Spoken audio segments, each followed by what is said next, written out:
Assalamu alaikum wa rahmatullahi wa barakatuh, brothers and sisters. Welcome to our channel, where we seek to deepen our understanding of Islam and its sacred texts. Today, we embark on a profound journey to explore the differences between the Quran and the Bible, as well as the unique guidance offered by the Quran.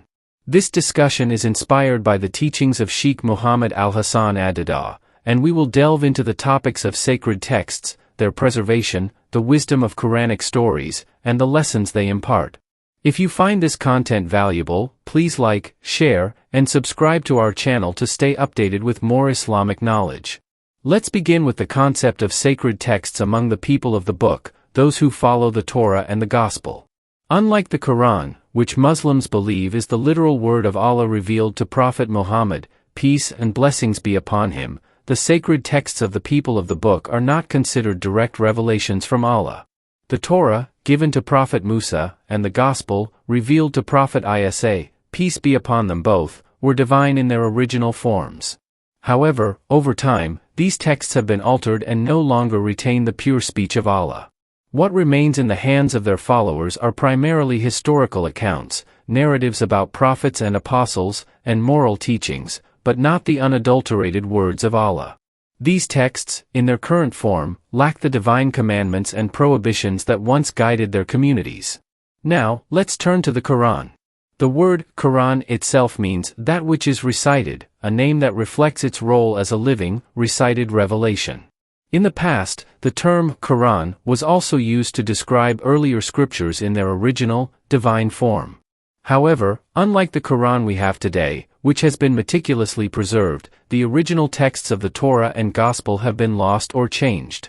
The Quran stands unique as the final revelation, preserved in its original Arabic, unchanged since it was revealed over 1,400 years ago. It contains direct commands from Allah, guidelines on what is permissible and forbidden, how to worship, and how to live a life of righteousness. This preservation is a miracle, ensuring that Muslims have access to the exact words of Allah as they were revealed.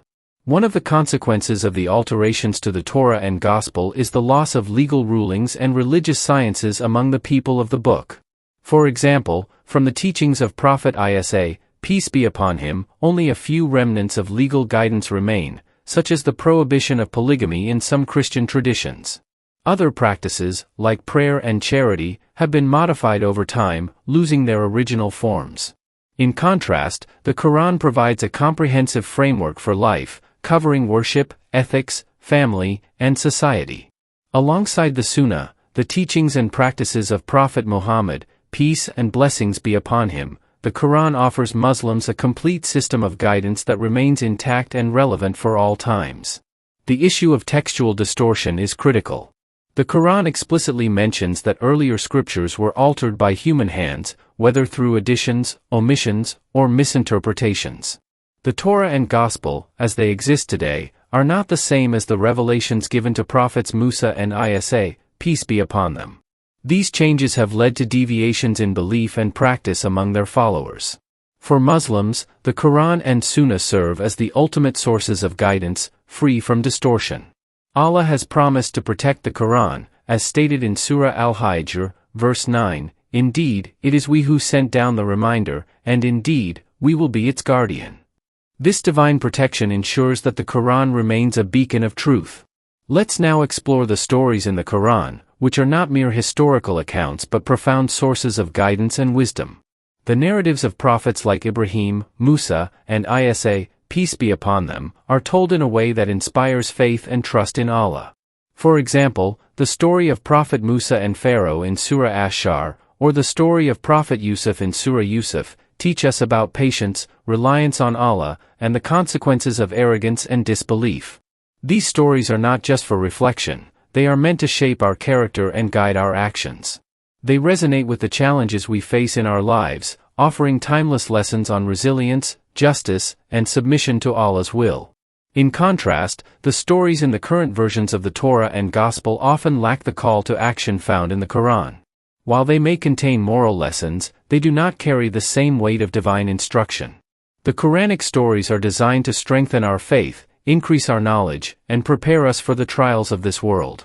They remind us that Allah's wisdom is vast, and His plans are perfect, even when we face difficulties. Now, let's address the concept of tyranny, which the Quran warns against.